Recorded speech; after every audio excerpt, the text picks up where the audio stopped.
Namaste, prayers and meditations, and we are continuing the trail of the mother's inner and outer journey.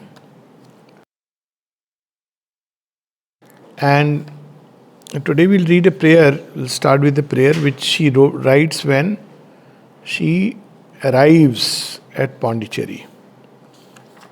So this marks the first major transition, if you may say so.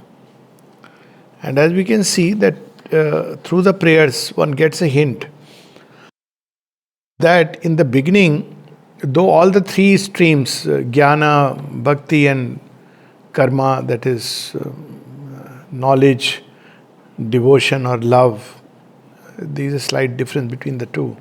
And works, they are going together. But if you see that before she comes to Sri Aurobindo, there is the jnana or the knowledge aspects, which is very much in the forefront.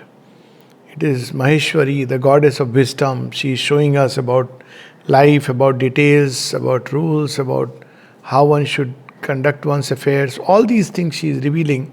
Also profound inner experiences of oneness. All that we find in the first part. And on March 29th, 1914, in Pondicherry, she writes, O thou whom we must know, understand, realize, absolute consciousness, eternal law. Eternal law is literally what we know today is, Sanatan Dharma, the eternal law. Thou who guides and enlightenest, or who determines and inspirest, grant that these weak souls may be strengthened, and those who are fearful may be reassured. To Thee I confide them in the same way as I confide to Thee the destinies of all of us. So we can see very clearly that it is a integral knowledge, absolute consciousness, eternal law, inconceivable. All this comes before this point. And then the famous prayer of March 30th, 1914. It's not a prayer to be hastily read, so I'll just read that last bit. When she comes, when Mother was asked that, how did you become conscious of your mission? So she says that it was very simple. Between 11 to 13, I had a series of experiences. It is documented here. And in that, she used to see number of masters who used to come. And among them, there was one who was prominent. And she called him Krishna. And when she came here, she recognized that he is the Krishna whom she used to see since a long time. And the moment she saw, she knew that this is the work, my work, and the mission lies here. So we have this prayer, beautiful prayer. I'll read just the last bit. It matters not. This is March 30th, 1914. So she has met Sri Aurobindo. And after that she writes, it matters not if there are hundreds of beings plunged in the densest ignorance. So this is what her prayer is. She sees ignorance and she discovers oneness, and she wants all this creation to rise up, to climb up to oneness in that state. But now she writes something very interesting. He whom we saw yesterday is on earth. So she has seen the Krishna of her visions. And the moment she sees that, he is not just an apparition, he is on earth. So this prayer is very interesting. The divine presence on earth is the assurance of a divine future. This secret India always had, and that's what we see uttered in the story of Krishna and the Gita. In the West also, it is there hinted in the doctrine of the Christian mystics, but they have lost it because they became very exclusive, only my master, and therefore they forgot this truth about divine presence upon earth. So she says, his presence is enough to prove that a day will come when darkness shall be transformed into light, when thy reign shall be indeed established upon earth. So, what a wonderful thing. Much later she would say that throughout the period when Sri Aurobindo is here, after 1950, I think somewhere in 1960, she is just recounting back the experiences. And she says that till 1950, till Sri Aurobindo's physical presence, she says, what a tremendous security. She had to do nothing. She was taking care of all the disciples, and all that she would do is go back and say, Lord, and she would give it all to him. And Sri Aurobindo, with a smile, a gesture, a word, would take care of everything. This was a relation, not that she couldn't do, but this is their relation. We have so many stories. One of them is that night time when they would sit together after long, and they would discuss about the letters of the disciples, some of these letters. And that is the time when Champak Lalji would be outside to attend to any requirement. And he was instructed that whatever you hear, you have to learn to keep it inside, because she would be saying so many things, such things about, God knows, creation, about people around her who were, we don't even know who were what. And Sri Aurobindo at one of the places has remarked to Kishore Gandhi, to Nalnida, and Nalnida had it printed that some of those who are close to me are great asuras, and the closer the disciple, the greater the asura. And so we don't know what was happening and what was transpiring. And this is how their Leela was unfolding upon earth. But after Sri Aurobindo's physical withdrawal, she had to take both the works. One was, of course, the ashram and everything. On the other side, the entire inner preparation and all that, to provide that kind of solid bedrock of security. Because many of the disciples, they felt suddenly, they saw the mother going everywhere, playing tennis and everything. So they couldn't understand that, suddenly Sri Aurobindo's physical withdrawal. And that is the time when the mother, 12 days after that, she gave a darshan and she smiled, and as she smiled, everything was scattered. So she had to play both the roles of, if I may say so, single parenting, father and mother, both roles she had to adopt. So then she speaks of something beautiful on April 1, 1914. She writes something, and this is one of the ways we can understand the ashram. There are several ways we can understand the ashram. And the least of all is as an institution. Institutions, organizations are not the way to understand. At one place, the mother writes to Amal Kiran, the ashram is Sri Aurobindo's own body extended. That's how it is. And another place, I think Niruddha mentions, or someone mentions, that this is a feeling all of us have, that every brick, every thing has her stamp, her feet. You go to playground, I had this urge of even eating the dust in the playground because I felt mother has placed her feet here. So ashram's significance is that. Otherwise rest is organization. But here see how she describes, there is no ashram at that point of time. But how she describes, it seems to me that we have entered into the heart of thy sanctuary. So it is Sri Aurobindo's taposthili. And that is its significance. It's the home where Sri Aurobindo and the mother lived and they did their tapasya. So for all times to come, as long as there is aspiration for the supermind, it will have this tremendous significance. It will be the place of central influence and the intensest vibrations. That's how mother is described. It is charged with the supramental force in a very intense way. It is the place of central influence. So, heart of thy sanctuary and become aware of thy will itself. So this is how the place is. And then on April 3rd, she writes that what is true surrender. So we bring all our baggage and we want to carry with the baggage while we are with the divine, always comparing, contrasting. See what she writes on April 3rd. It seems to me that I am being born into a new life. And who is saying, shedding her past?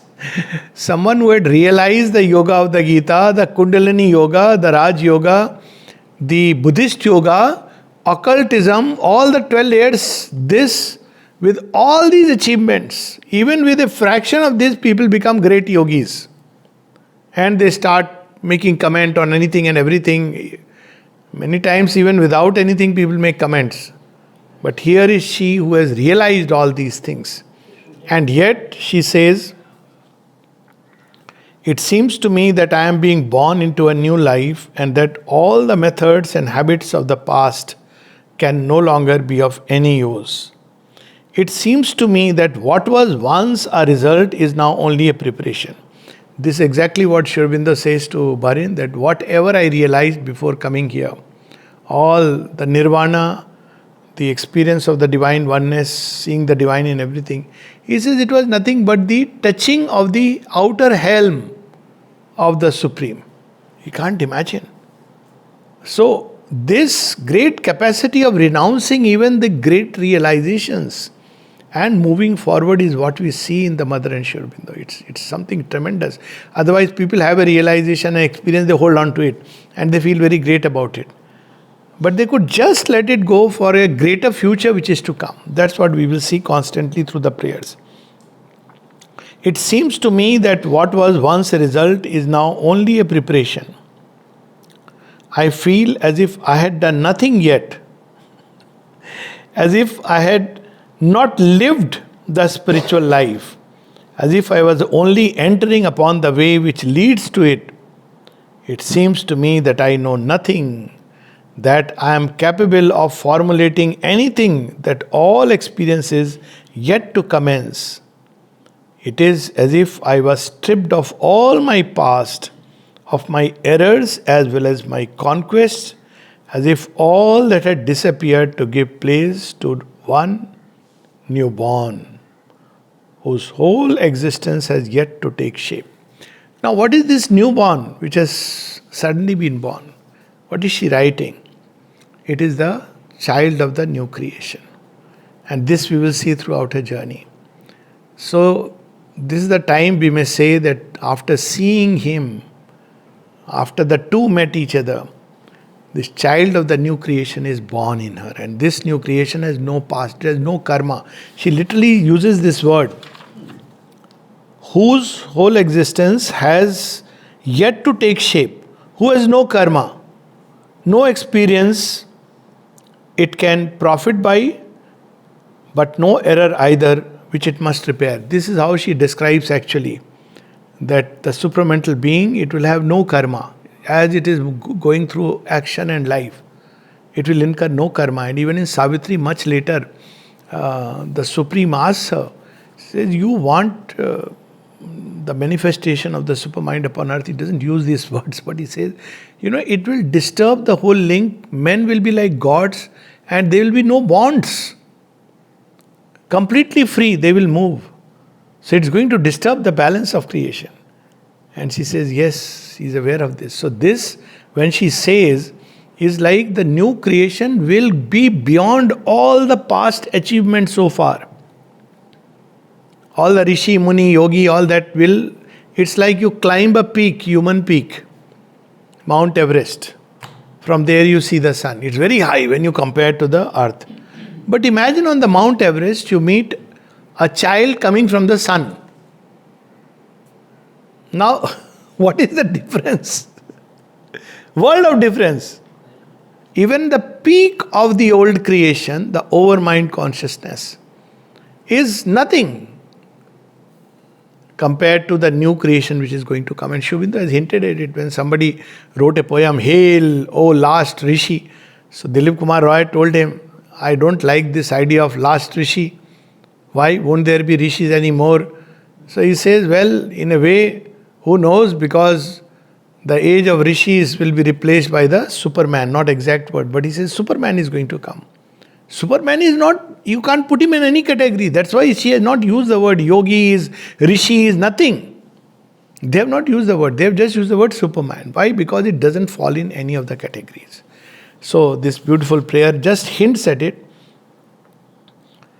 And beautifully, what is required for it, what is complete surrender, we see on prayer of April 7th, 1914. I seem now to hear thy voice. Never hast thou been able to die integrally. And what is that integral dying means? Always something in thee has wished to know, to see, to understand, to be free even from knowledge.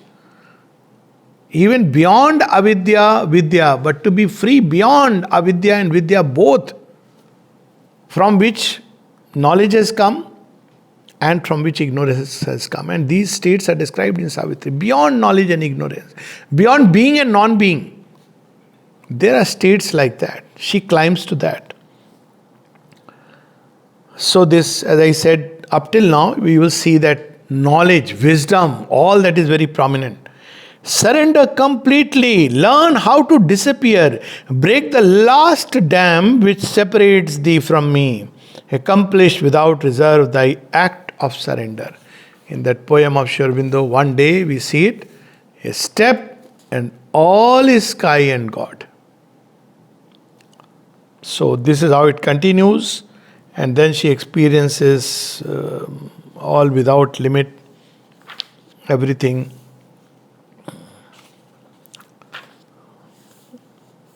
Then there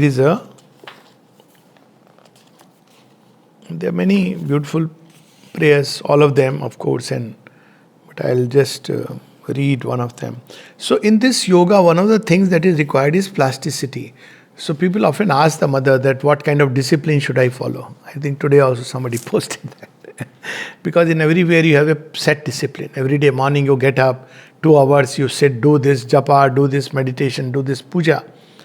Now problem with such discipline is, it gives you an illusion that you are doing something. But at the same time, we have to understand what we are approaching, him whom we are approaching, is not a mechanical someone. He responds to the living vibration in the heart. We may be taking a walk on the road and in the heart something may be going on. That is what the divine responds to. So our criteria, our idea that he is sitting there and watching whether these people are sitting straight, whether they are completely in alignment in the spine, all this is okay for a certain stage of development. And the mother and Sri Aurobindo, they have categorically said, discipline is required to organize your life. And it's good to make a discipline for oneself. But if we take that as the beginning and end of spiritual life, then we stop. And that's why she says, on April 23rd, all rules have vanished. The regularity of the discipline has disappeared. All effort has ceased. Not by my own will, not I think, nor I think by negligence either, but because the circumstances conspire to make it so. It seems to me that this inner will, always alert, which is like a steersman at the helm, has evaporated. So, she experiences that state, and several places it will come where she becomes what is described in the Gita as Sarva Sankalpa Sannyasi. No more an initiation of personal will. So these are very high states, and then she speaks about the double identification with the divine and the work. And what we see here slowly in August, as I said, each of them is slowly she is becoming aware of the kind of work, but that comes later on. May 20th, 1914. At one place she describes that you have made me climb to each summit and then brought down, then to another summit. So all the yogic realizations. There's a very interesting story of the mother where she sees that there are a window opens and all the yogas of the past, they come and show her that see what we have realized. And she sees as if through a window you see a small patch of sky. And she encourages, says, yes, that is quite nice.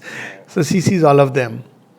And then there's a person sitting there and tells her, why don't you try my dish? He says, okay. So he gives a dish. So she tastes it and says, this is delicious. And then she asks him, what is your path? He says, it is the path of no path. I have no path. So, see, this is a very interesting. We hear in the life of yogis, like Sri Raman Maharshi was going through changing spots and all, and one day Divine Mother comes in the form of an old lady and tells him, "Why are you restlessly going from here and there? Why don't you take your seat permanently here?" And he stays. And Sri Aurobindo confirmed that it was none else but the Divine Mother who had guided him. So we see in the life of Buddha. So here, the Supreme Himself is coming. I have no path. So she has to, the path that they are going to give, which subsequently they have given, is such a vast path that you can't limit it into this sect, that sect, another form of yoga. It is none of these things. Not a new religion, not a new teaching, not a new creed. All this he says. Why? Because it's a path which we can equally say no path. Because Sri Aurobindo writes that in the Synthesis of Yoga, he has no methods and all methods. So from the height of that summit, which is identification with thy divine infinite love. Now that love aspect begins to grow more and more. Thou hast turned my look toward this complicated body which has to serve thee as an instrument, and thou hast said to me, "It is thy myself. Seest thou not that my light shines in it?" So she discovers the divine presence in the very body, and body says, not inside as an immanent divine, but in the very physical substance of the body.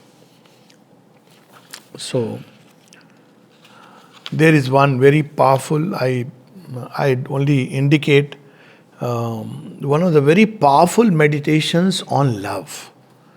So it's on May 23rd, 1914. Time, so we won't read, but it's something, we'll just touch upon one or two. She experiences this love, and this love she starts,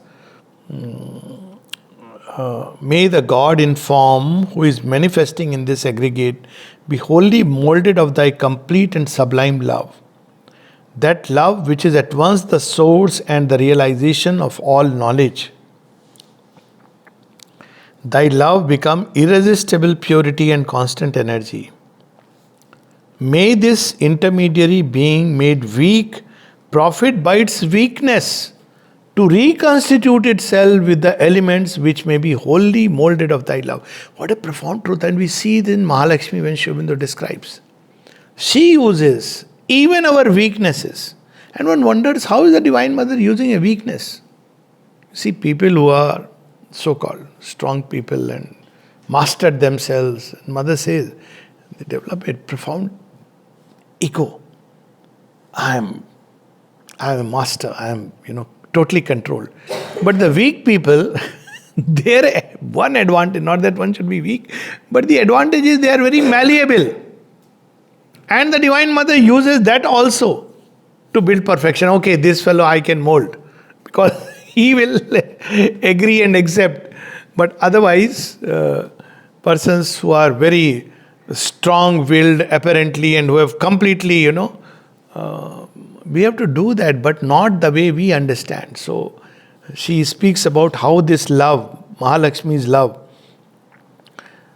all this, thy love is vaster than the universe and more enduring than the ages. It is infinite and eternal. It is thyself. And it is thyself that I would be and that I am, since such is thy law and such is thy will. Because this is what you have willed for me.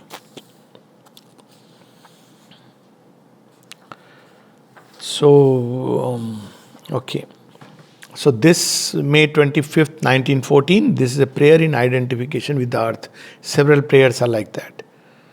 And when I ask this of thee, the eye which speaks to thee is the whole earth, inspiring to be this pure diamond, perfect reflector of thy supreme light. And look now what she writes.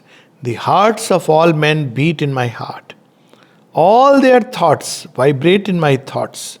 The least aspiration of the docile animal or of the modest plant joins in my formidable aspiration. And all this lifts itself towards thee, to the conquest of thy love and light, scaling the peaks of the being to attain to thee. to ravish thee from thy immobile beatitude and make thee penetrate into the shadow of suffering. So, this is the whole secret of the avatar, which she reveals in one of her conversations later, so as to transform it into divine joy, into sovereign peace. Okay. So, what exactly happens is when a person represents the divines, he says, and you root through that person. It is the secret of the human persona, the divine avatar. Many people say, why should we? Krishna is all inside and Krishna is a consciousness. So they start approaching as a consciousness, Shiva is nothingness. Like that they start approaching. But the problem is then, okay, that vastness and we are a small little flame. That's exactly what Yama tells Nachiketa. Na tatra surya bhati nema chandra tarakam kuto yamagni. What is your flame which is going to burn there and reach there? But when we join or root it through the divine representative, the human guru, the divine become human, the guru, then because we have joined in his earth, which is like a burning inferno, it automatically joins and it's lifted up, it gets such a boost. That's what she is describing. This one way of describing the avatar, that when we approach through the embodied divine or the guru or the master, embodied divine of course is perfect, then that our little aspiration joins and reaches to heights beyond our very imagination. So this where she answers. People want to do all by themselves. A mother is inside, universal mother, all that. Okay. Each one has a right, but behind all this is nothing but the arrogance of the ego refusing to surrender. But it's okay. Let people try. I'll contact the supermind myself. All these egoistic things is fine. Each one has his own way. There are places you'll be surprised. Even in okay, I am just resisting, I won't take the name. Places which are named after Sri Aurobindo. Okay, city named after Sri Aurobindo. But if you talk about Sri Aurobindo and the mother, no religion. Arey, what is there? They don't understand the difference between religion and spirituality. I can understand that people don't understand. But one should want to understand. Just taking for granted, no, we don't have religion. It's not religion, it's science. And it's common sense. It's reason, rational. That when we turn to the mother, that's why, and it's obedience to the master. And when we turn to Sri Aurobindo and the mother, then it becomes so much more simple because our little aspiration enters into them and then it's all towering inferno. But in the true sense. Okay. And then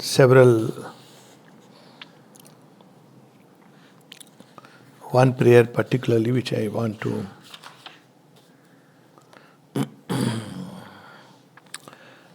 now this love keeps growing. You'll see this after 3rd April. And one of her prayers on June 2nd, 1914. Then I identify myself with thy love, and I am nothing but thy inexhaustible love. I penetrate everything, living in the heart of each atom. I kindle in it the fire that purifies and transfigures, the fire that is never extinguished, the messenger flame of thy beatitude, which realizes all perfections. I don't know, people are so charmed by all that they find in the past. Now, past is beautiful, I'm not saying that. But where is this kind of a prayer, this kind of a formidable aspiration, this revelation by, let us say, by master or a guru who finds in each cell, in every atom, oneself. I have heard about finding in human beings. But finding in each atom of existence as love, which is purifying, dynamic love. It's not a love which is present, but a love that is purifying and transfiguring. And then on June 19th, 1914, she declares, she is declaring her her avataric aspect. She writes in a diary, "Oh, beloved children." This is a beautiful prayer, addressing to all of us. June 9th, 1914, whenever one is in distress, even otherwise, "O beloved children, sorrowful and ignorant." We can say one is the cause for the other. "And thou, O rebellious and violent nature." She's addressing now what is written in Savitri. Even the dark deities, gods who sprang up in revolt to find what the white gods had missed. The Asuras, she's now addressing them. A violent nature. What is she asking them? All that she's asking is, open your hearts. Tranquilize your force. It is the omnipotence of love that is coming to you. Not some ordinary love. Omnipotence of love. It is the pure radiance of the light that is penetrating you. This human, this earthly hour is the most beautiful among all the hours. Let all know it and enjoy the plenitude that is accorded. O saddened hearts and anxious foreheads, foolish obscurity and ignorant ill will, let your anguish be calmed and effaced. Even those who are, and Mother at one place he says that I knew that it'll come later, that all the earth rose up in revolt. And then what does she do? She offers it to the Lord. Okay, whether you revolt or you don't revolt. Okay. And at the end she says, this is the splendor of the new word that comes. I am here. Under inverted commas. New word. What is this word? Doesn't matter who you are, what you are. When Mridu left her in the ashram 1951 first time, so Mother saw that there was this seal of Sri Aurobindo on the forehead. And she asked Sri Aurobindo, 51, so obviously it's an inner asking. Sri Aurobindo says, henceforth whoever will leave his body here will come straight to my abode.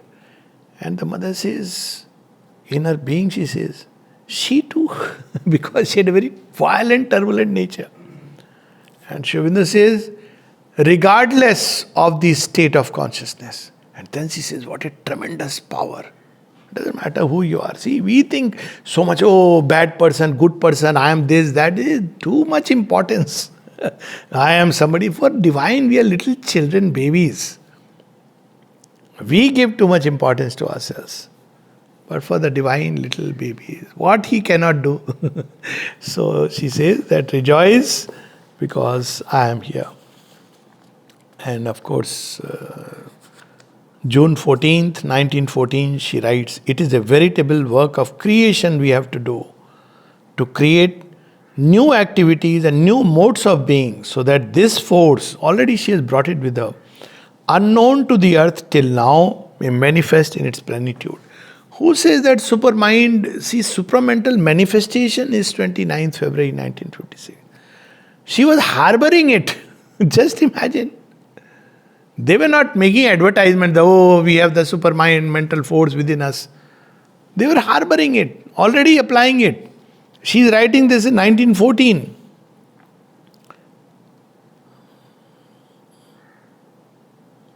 This is very beautiful. Again, 3 lines, June 15th. These are things, prayers, which I suggest that we should write it, these few lines here and there, separately and keep it as our own little book of solace, if you want to call it. There are some prayers which are very interesting, like you have that 13th century prayer, that Lord grant me the serenity to accept the things I cannot change, the courage to change the things I can, and the wisdom to know the difference. It's a beautiful prayer. Doesn't matter what the context is. So here, this is like, of course, much more powerful, much more intimate and beautiful. Just 3 lines. Prayer is much longer. But this in inverted commas. Lie nestled in my heart and do not worry. What has to be done will be done. And it is just when you do without knowing it that it is done best. All the plannings, reason, analysis, so is full of June 19th prayer. One of my favorite ones. Very small prayer. Fill our hearts with the delight of thy love. Flood our minds with the splendor of thy light. Grant that we may manifest thy victory. So then we see that August we will, the war has started. It is, and she identifies with the earth and she takes everything within her in a holocaust. So we have heard the story of Sati plunging into Agni. Why she plunges into Agni? Because world had rejected. So because the world rejected Sati, Sati is divine mother.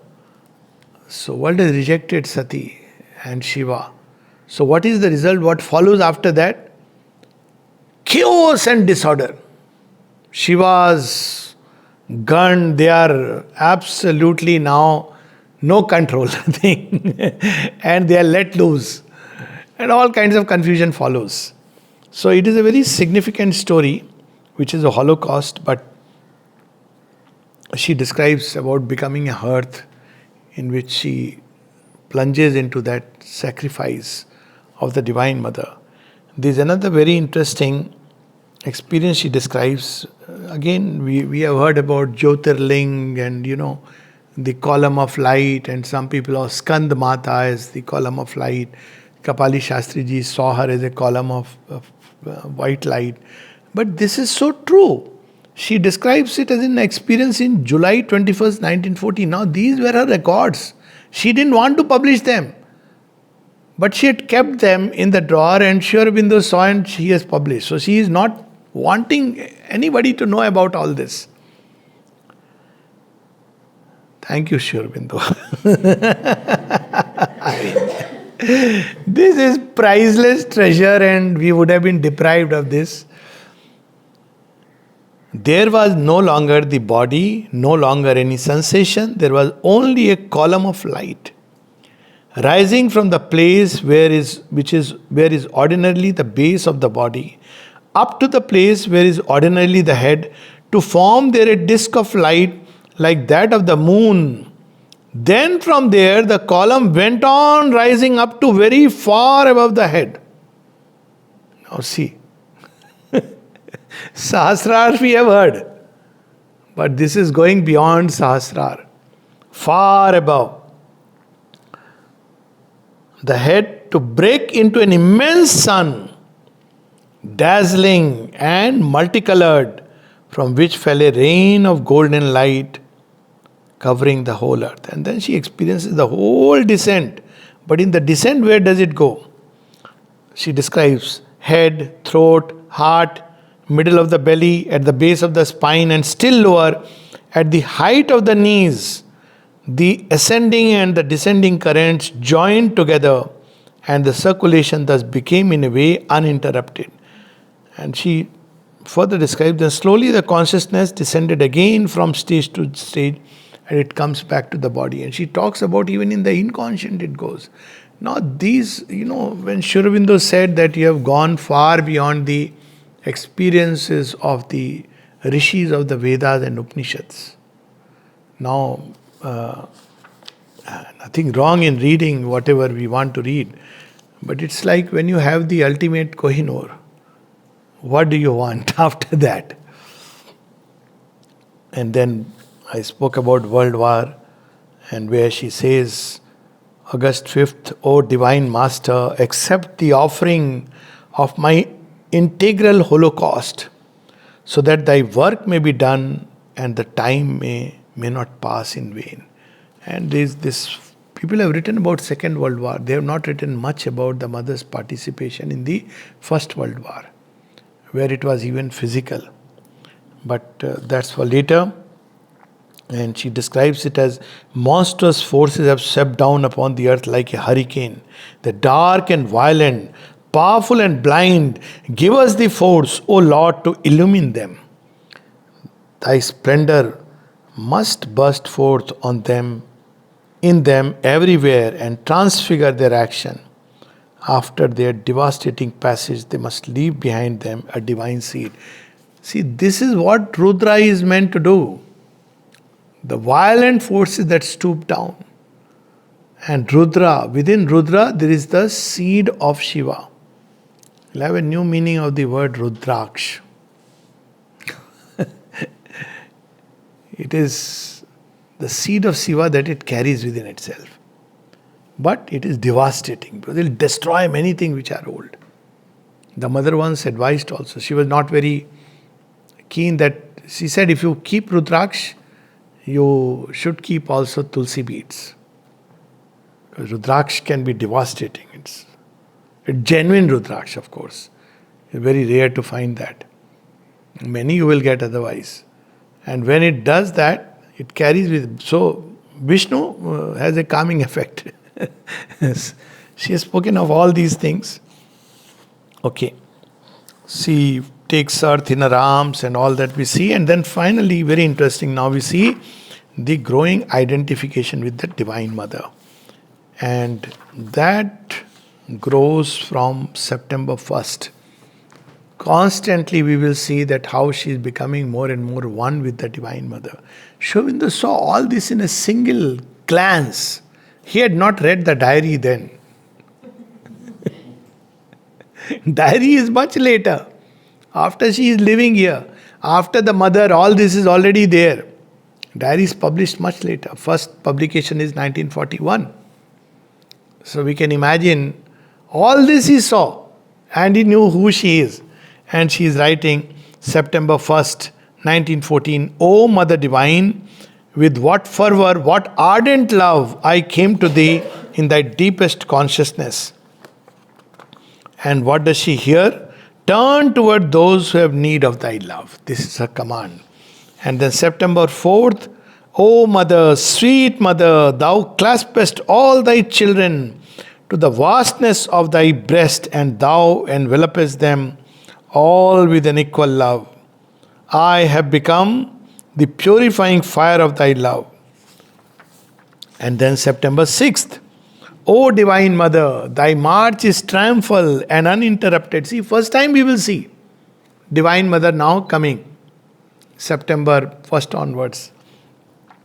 He who unites with thee in an integral love journeys unceasingly towards vaster and vaster horizons. So, to turn to the mother is everything. Automatically the rest will follow. For the Lord has said, the hour has come and all obstacles will be surmounted. Then she speaks about this love like a rising tide, light like a rising tide, force like a rising tide. Again, September 13th, with fervor I salute thee, O Divine Mother, and with deep feeling I identify myself with thee. And then she writes, united with our Divine Mother, I turn toward thee, O Lord, and I salute thee in a mute adoration. See, the Leela, that's what we see in Sri Aurobindo and the mother's Leela. She would call him Lord. And what did the Lord call him? Mother. Once Dilip Kumar Roy asked the mother, you and Sri Aurobindo are very good friends, isn't it? He wanted a justification for whatever. So, mother said, you know what he calls me? He addresses me as mother. And it's there in evening talks sometime. Mother will come. So people are. Okay. Then again, September 14th, there is no longer any I, any individuality, any personal limitations. There is only the immense universe, our sublime mother, burning with the ardent fire of purification in thy honor, O Lord. She has become a Yajnavedi. Divine Master, sovereign will, so that this will may no longer meet with any obstacles in its realization. And this continues. And then this famous prayer, September 25th, 1914. It is famous because then she is now very clear about what is going to happen and what is the work she has to do. O divine and adorable Mother, with thy help, what is there that is impossible? Sri Aurobindo is later on, because she is identified with her, he says, Mother is the path, Mother is the goal. If you turn to her, everything is in her. If you find her, then everything you get, because she is the one who takes us through the journey. She becomes the path, and how she becomes the path, that also we'll see. Thou hast accepted us as fit intermediaries between the unthinkable realities and the relativities of the physical world. And then she writes, the Lord has willed and thou dost execute. Now she knows she has to do this work. She is the intermediary. A new light shall break upon the earth. A new world shall be born. And the things that were announced, promised, this edition is a little different, shall be fulfilled. Then we know that 24th April 1956, she cancelled shall and she replaces it. Have been fulfilled. This is a very interesting prayer on September 30th, 1914. Just imagine who all will appear in this prayer. Let me keep it a little bit of suspense. First, the Divine Mother.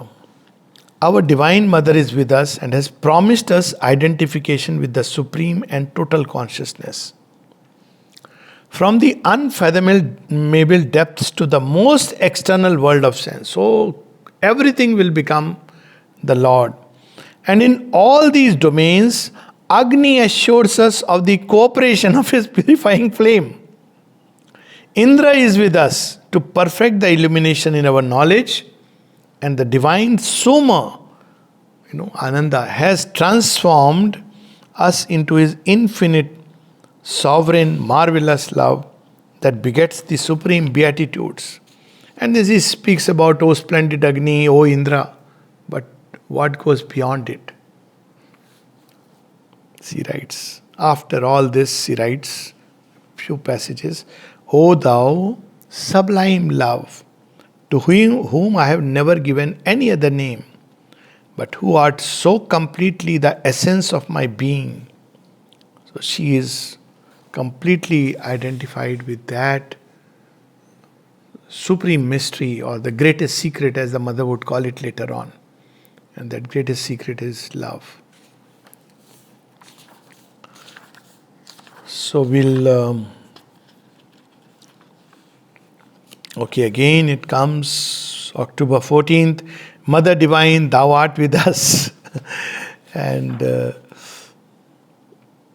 she speaks about all the earth is in our arms like a sick child who must be cured and for whom one has a special affection because of his very weakness, cradled on the immensity of the eternal becomings. So basically, how she connects with us. How we'll connect? Oh, this child is full of weaknesses, errors. Okay, he's a sick child. So what does a mother do to a sick child? Gives much more attention. Of course, this is not a good way to get attention. But we must know that the Divine Mother never abandons.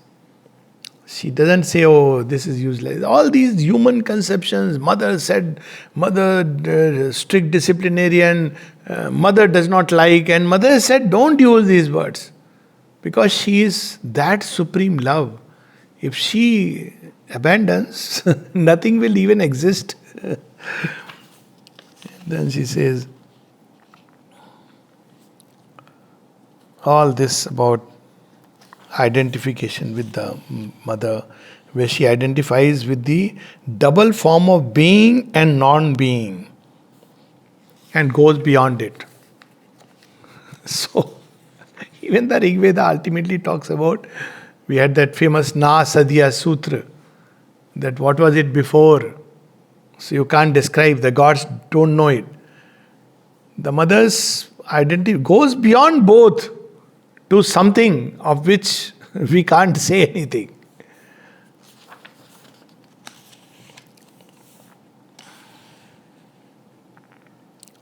This sweet little something for us, November 15, 1914.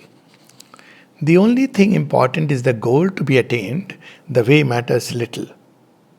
And often it is preferable not to know it in advance. Why? Because the mind formulates and mind thinks I am doing just what I should do. We don't know. Way is through everything. It's a path of no path. And then again, see how the Divine Mother looks upon us. Alas, sublime Mother, what must be thy patience? Each time that thy conscious will attempts to manifest itself to repair the errors, to hasten the uncertain advance of the individual, led astray by his own illusion of knowledge.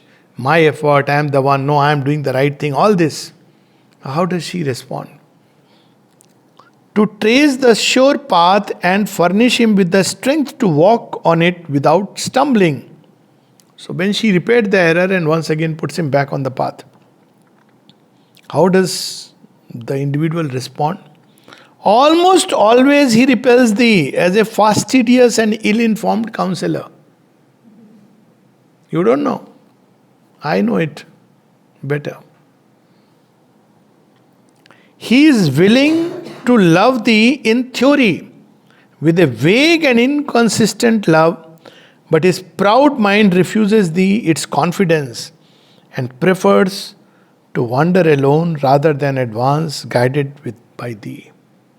And then she says, and thou repliest, ever smiling in thy tireless benevolence, this intellectual faculty which makes man vain and leads him into error is the very faculty which can also, once enlightened and purified, lead him further. So, how the divine looks at us is very different from all our imagination. Another very beautiful. This is November 21st, 1914. I'll just go to the end of this year, just a couple of prayers. Again, she is addressing whom? For those who have given to her no supermind, nothing is needed, she takes care. They've given like a flower to the sun. But there are those who are divided between wonder and revolt. So what about them? She says, O thou who art full of hatred, rancor will be effaced from thy heart. What is she going to give? You are coming with a heart full of hatred. Okay. My touch, my action will be such that it will efface rancor from your heart. As the sea effaces the impurities upon the sand. What imprints upon the sand? What a marvelous. All our errors. Why errors? Hatred. The sea comes and washes away. Okay.